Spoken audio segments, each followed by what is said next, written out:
Bismillahirrahmanirrahim. Assalamu alaikum. Hope you all are staying at home. That's good. So I'm your science teacher of class 8th from Trends High School. So chapter number 2 cell division कर रहे थे हम. इस chapter की reading and translation हम मुकम्मल कर चुके थे. इसके अलावा एक्सरसाइज पे भी आए थे हम, और एक्सरसाइज के question number 1, question number 2 and question number 3 means 2.1, 2.2 and 2.3 हमने कर लिए थे. आज हम इसी की एक्सरसाइज के नेक्स्ट क्वेश्चंस करेंगे, जो कि हैं 2.4, 2.5 एंड 2.6. इसके साथ ही 2.7 भी हम आज ही करेंगे. 2.4 डिस्क्राइब माइटोसिस. आंसर देख लेते हैं इसका. Mitosis is a process by which the parent cell divides into two daughter cells with same number of chromosomes as in the parent cell. Before mitosis, during interphase, two sets of chromosomes are formed. During mitosis, the nucleus of parent cell divides and each set of chromosomes is distributed in each daughter nucleus. After nuclear division, a shallow groove arises in the middle of the cytoplasm, which deepens further and divides the cell into two daughter cells, each having a nucleus. Mitosis वो अमल है जिसके दौरान parent cell to daughter cell में इस तरह तकसीम हो जाता है, इस तरह डिवाइड हो जाता है कि डॉटर सेल में क्रोमोसोम्स की तादाद पेरेंट सेल जितनी ही रहती है. माइटोसिस के आगाज़ से पहले यानी कि इंटरफेस के दौरान सेल न्यूक्लियस में क्रोमोसोम्स के दो सेट बन जाते हैं.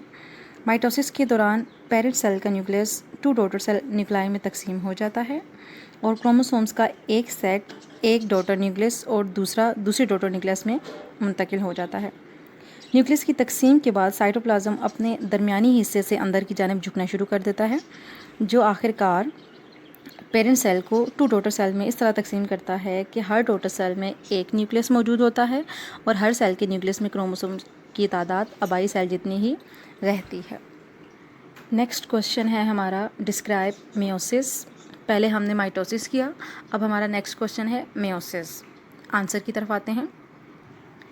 Meiosis is a process by which the nucleus of a cell divides twice to form four daughter cells in such a way that the number of chromosomes in each daughter cell is reduced to half as compared to that in the parent cell.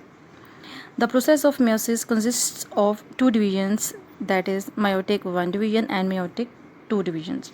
During meiotic 1 division, the number of chromosomes is reduced to half as compared to the parent cell. Meiotic 2 division is similar to mitosis because the half number of chromosomes is retained in the four daughter cells. अब meiosis का जो हमारा process है वो दो divisions पर मुश्तमिल होता है, जो कि meiotic 1 division and meiotic 2 division कहलाती हैं. मेयोटिक 1 डिवीजन के दौरान बनने वाले डॉटर न्यूक्लाई में क्रोमोसोम्स की तादाद पेरेंट न्यूक्लियस के मुकाबले में आधी हो जाती है. अब जो आती है मेयोटिक 2 डिवीज़न माइटोसिस जैसी ही है, यानी इस दौरान बनने वाले डॉटर न्यूक्लाई में क्रोमोसोम्स की तादाद आधी नहीं होती.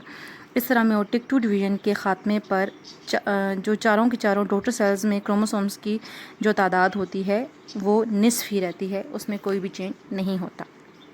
अब हम नेक्स्ट टू क्वेश्चंस को देखें, जो कि 2.6 एंड 2.7 हैं. तो ये क्वेश्चंस के जो आंसर हैं, इन क्वेश्चंस के जो आंसर्स हैं वो सेम हैं. क्वेश्चंस एक दफ़ा देख लेते हैं. Define heredity and describe its importance in the transferring of characteristics from parents to offspring. And 2.7 is describe the characteristics that can be transferred from parents to offspring. Question थोड़ा सा different तरीके से उन्होंने दिया हुआ है, लेकिन इसका जो आंसर है वो सेम है. इसका आंसर देख लेते हैं. अब ये आंसर इन दोनों क्वेश्चंस यानी कि 2.6 एंड 2.7 दोनों के लिए एक्सेप्टेबल है. Heredity. During reproduction living things pass on their characteristics to their offspring. This is the reason that babies look like their parents. Plants grown from seeds resemble their parent plants. The transmission of characteristics from parents to offspring is called heredity. The characteristics such as the color of eyes, skin color, hair color, free or attached earlobes, height, intelligence, etc. are the example of the characteristics that are transmitted from parents to the offspring and are called hereditary characteristics. We know that children possess many features similar to those of their parents, but they also differ from their parents in the certain respects.